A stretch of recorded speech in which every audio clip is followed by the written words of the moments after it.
they're so vital in every aspect of our lives because life is so fluent and so fast-paced, and we're making thousands of decisions a day on various aspects of our lives. And if you have certain mindsets about things and are not aware of that or don't have the insight into that, it can work for you or against you. Expanding possibilities, the Mindset Zone.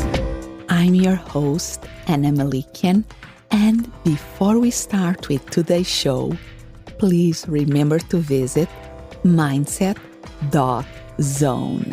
Yes, instead of .com, it's .zone.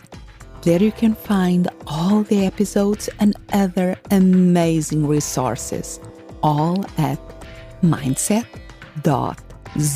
Expanding possibilities, the Mindset Zone. This episode is an interview originally recorded on Dawn's podcast, Discover Your Talent, Do What You Love. Dawn Hutcheson has been an entrepreneur for the last 45 years and has created 6 companies in the field of career planning, publishing, and advertising. Now, let's go to our conversation. I'm delighted to bring you our featured expert, Anna Melikian. Welcome, Anna. A pleasure to be here. Thank you. Anna Melikian has a Ph.D. in psychology and is CEO of Amaze Coaching. She's the host of the Mindset Zone podcast and has an active YouTube channel as well. She specializes in helping business owners implement their big vision. So today's topic, Anna, is how we can change our mindsets. So you've been studying this problem for a long time. So take the stage, if you will, and set up the situation and tell us why this is such an important topic. Mindsets is one of that words that in business coaching and in coaching in general, we use a lot. It's the importance of mindset. You have to work your mindset. And I think because my background in psychology, I was always wondering, what does the psychology as a science says about mindsets, and how can we change mindsets if this is so important? What can we do about? And the first thing is that it's very interesting that even if we start with the simple thing of defining mindset, right.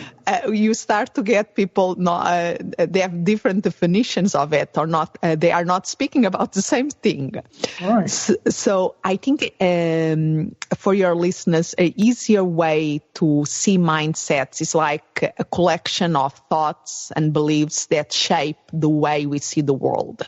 Okay. And we can be aware of that collection of thoughts of beliefs, or they can be implicit. We can be unaware of them or not be able to articulate them. And we have to infer from the way we act, the way we behave, what are the things that some way shape that. Another way that I like to see the mindsets is like the glasses that we look the world through. If you wear glasses all the time, we are not aware that we are wearing the glasses. We are not aware of the frames and all of that because we are so used to wear the glasses that they become like part of us. Mm-hmm. And we forget that we are wearing them. And that is a lot what happens with the mindsets. It's these glasses through which we see the world, we interpret the world, and often we are not aware of the shape or the quality of these glasses. Mm-hmm. Exactly. And they're so vital in every aspect of our lives because life is so fluent and so fast-paced, and we're making thousands of decisions a day on various aspects of our lives, and how if you have certain mindsets about things and are not aware of that or don't have the insight into that, it can work for you or against you. Yeah.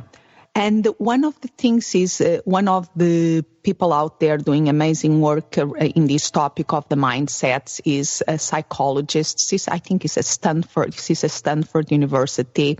Her name is Carol Dweck. And she has a book that is mindset.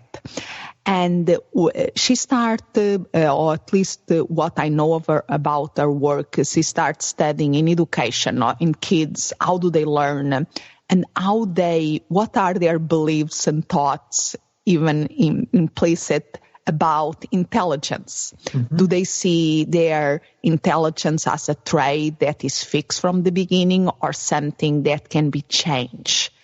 And she started to use 2 terms to describe the people that believe that they have a trait, like intelligence that is fixed, as the fixed mindset, and the kids that believe that no, they can work and hard and change and become more clever and smart because they are putting some effort there, as the growth mindset. Okay. And I think it's a very interesting way of seeing to think about these glasses that we are wearing most of the time. Are we wearing through a fixed mindset kind of glasses or a growth mindset kind of glasses? Because some people have a very rigid way of seeing the world. Mm-hmm. And sometimes it can serve them very well, but then usually when things change around, there is not flexibility enough to adapt. People that have more the glasses with a growth mindset, they believe that things can change, they can adapt. Failure is the big thing. If you fail, if things don't go exactly the way that you foresee and desire, you still can do something about it. Usually are more flexible to adapt and usually more successful in the long run. Mm-hmm, mm-hmm. Well, when people come to you for coaching, I mean, what are they looking to achieve or change, or what's their perspective? I work a lot with other coaches and consultants and helping them in terms of their own business development. And most coaches they have a growth mindset in general. They like to learn. They are lifelong learners. They always are looking like, that sometimes is the problem. It's like, oh, there is a red object there. It's shining. Let's look what is there. Let's learn about it. And they get distracted with their plan. Okay. So, the very interesting thing, and going back to the image of the glasses, is like even the people that wear a glass all the time, then if we go in certain places, we change our glasses. Can be for reading, can be because we need sunglasses. And there are areas in our lives that we can be a person with a growth mindset most of the time. But maybe there are some areas that we have a fixed mindset about, that we put a different kind of glasses to see that things in our life and business. And in terms of my work with my clients, one of the areas that I feel even people with the lifelong learners with the growth mindset in general, they have these blind spots where they have fixed mindsets, for instance, around sales and marketing. The way that they see doing sales and marketing, they don't like it. They see something, I'm not good at it. I was not born with the entrepreneur gene. I cannot be good at sales. That is a language of a fixed mindset.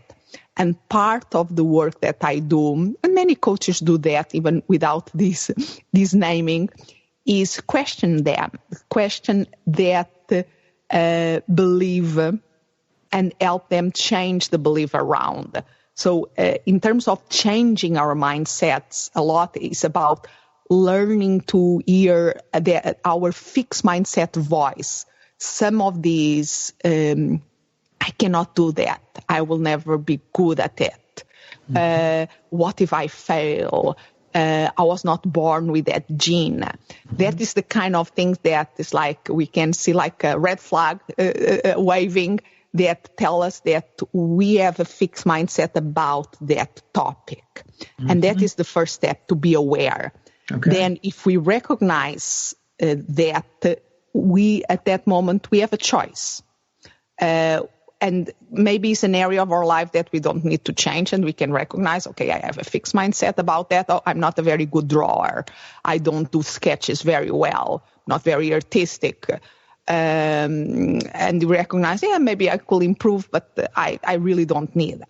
And keep with their life doing other things. Or if it's in an area that is really blocking their progress and they feel that, no, I really want to work on it, they can make a choice and start to talk back to that, like having a conversation in your head. If you start to become aware of the fixed mindset voice, start to talk back to that voice with a grow mindset voice. Like if the fixed mindset says, are you sure you can do that?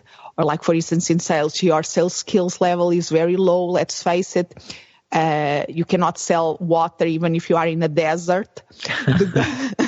The grow mindset can answer back, I'm not sure I can do it now, but I think I can learn, and with time and effort, maybe I can become better to this. I think I can do this. Mm-hmm. So just that, even if you have that voice that is always prevent us to take risks. What if you fail? You will be a failure. What other people are going to say? Again, fixed mindset, and then we can add our grow mindset voice. Most successful people had failures along the way. That is part of the journey. Mm-hmm. So let's keep trying. And we will learn from it, and then we can improve. And by allowing that internal conversation that the coach, of course, can facilitate in the beginning, then we can decide to take action. Mm-hmm. Because it's just enough to be aware. It's not just enough to start this mindset shift. We have to transform that into action. So if we decide, maybe I can learn about it. So what will be the best way of learning about it? Okay, I found this program or I found this book. When I'm going to read it, and then after reading it or after doing the program, what I'm going to be implementing. Because if we don't implement, things will not change. Mm-hmm. So is this dynamic that exists that really allow us?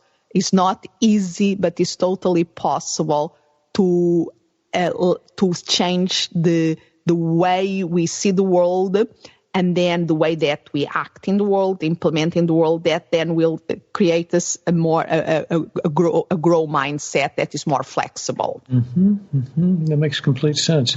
How long does it usually take? I know it's individual to individual, it's highly personalized, but how long does it take for people to get into a pattern of habits, I guess you'd say, of talking to that fixed mindset with the growth mindset and moving past the fears and obstacles and challenges?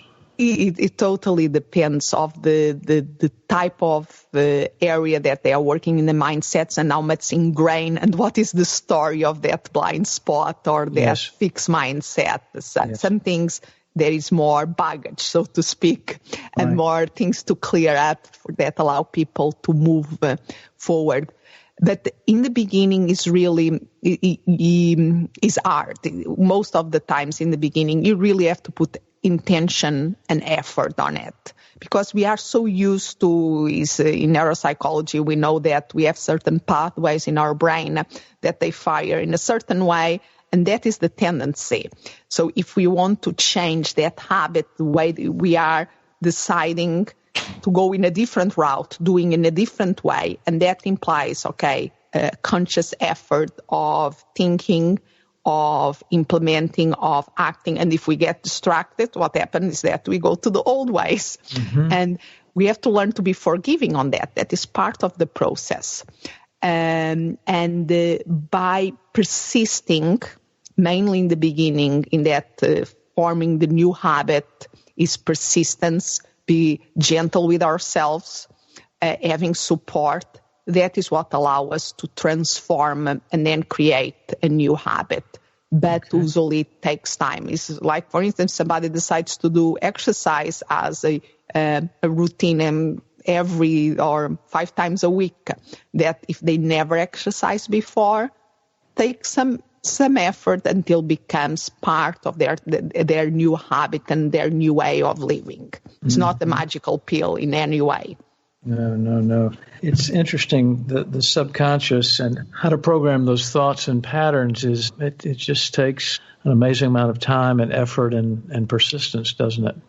Yes, and even I know that a lot that you do in your tagline is discover your talents, do what you love. That I think is so important. And But even in that, when we discover our talent, when we discover our zone of genius, that doesn't mean that there is not things there that we have to work hard for. Exactly. That we have to put effort and dedication to make it better.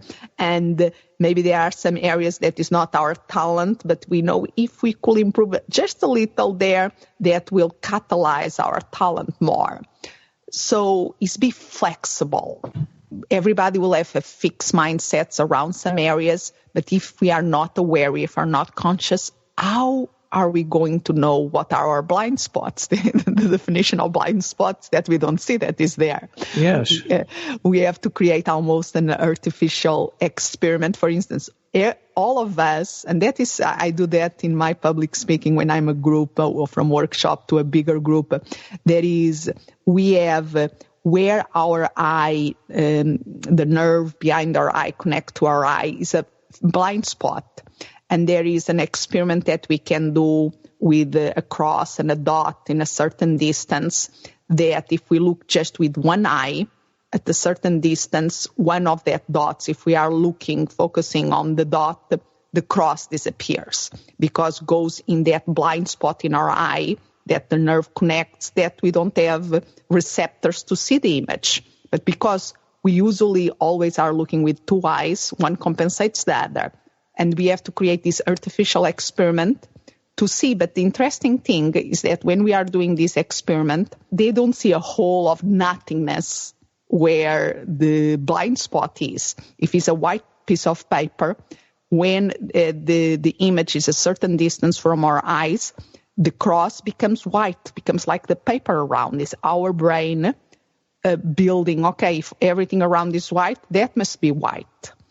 And what we see is a white paper. It's not a hole there.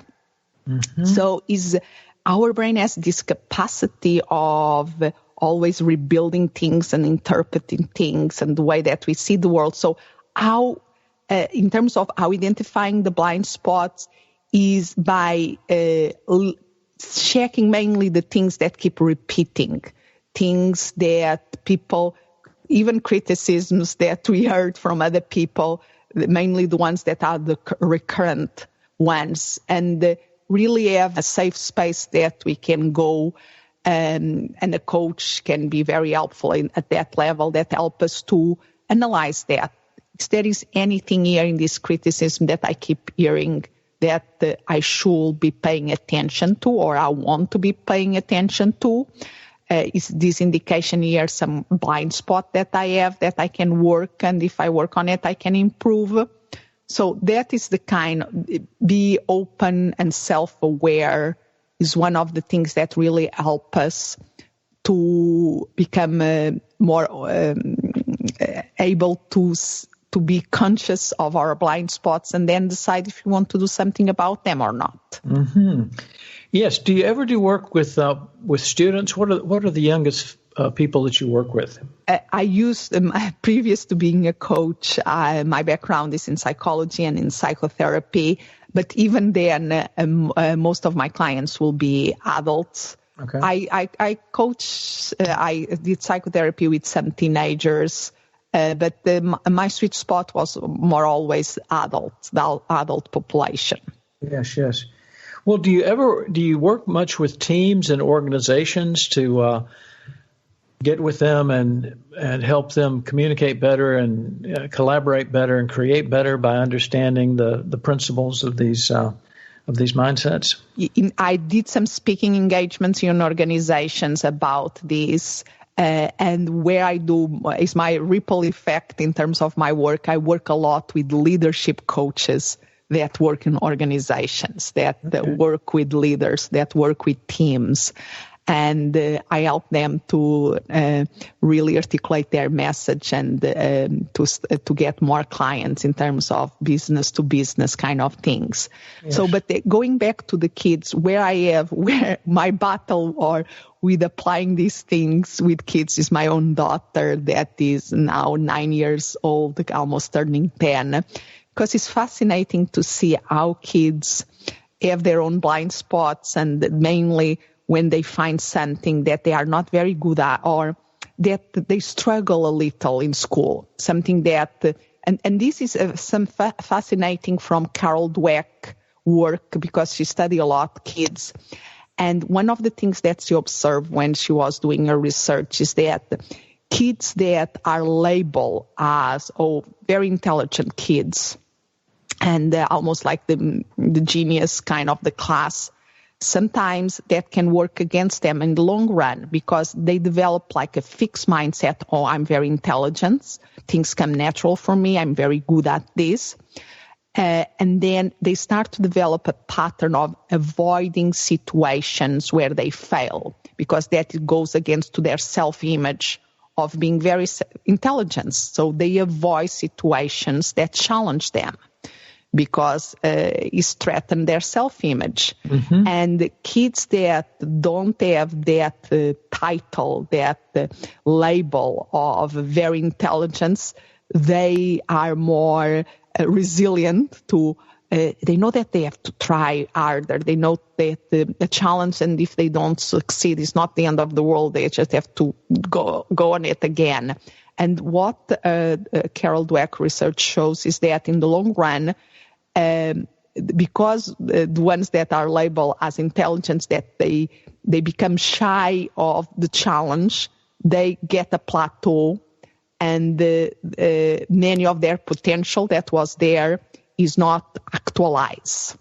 The ones that were not labeled as intelligent because they keep trying, they usually are more successful as in the school system. Mm-hmm.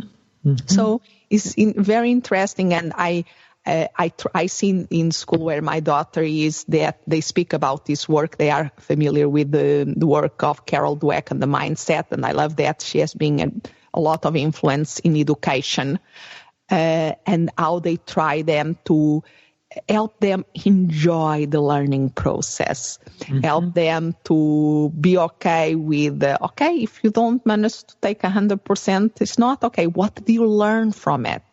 What did you can do different next time?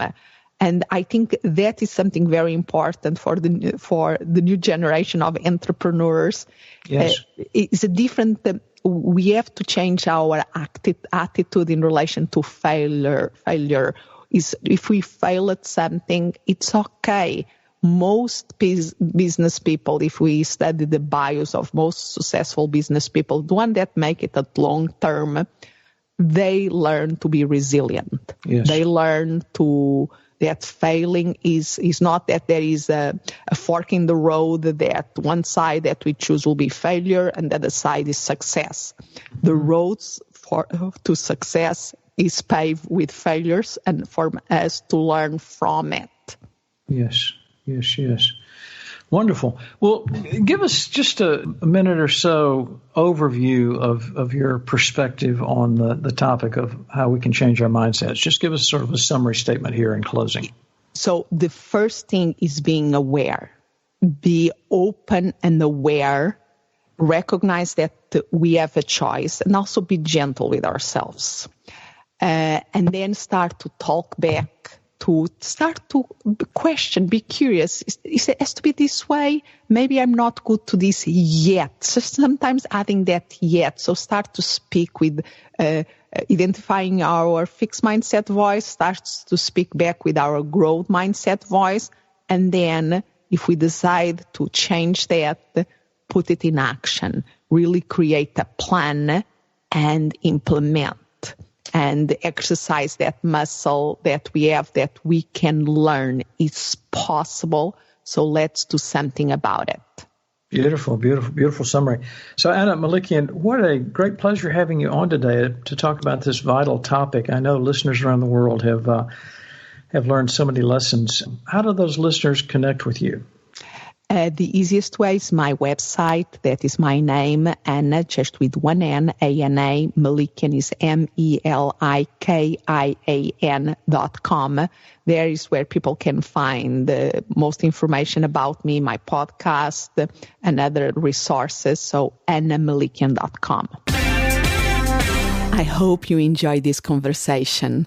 Follow Dawn's podcast by searching for Discover Your Talent. Do what you love. You can find these and other links on the show notes. Expanding possibilities. The Mindset Zone.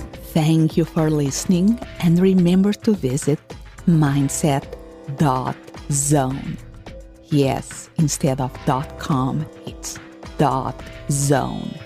There you can find all the episodes and other amazing resources, all at mindset.zone.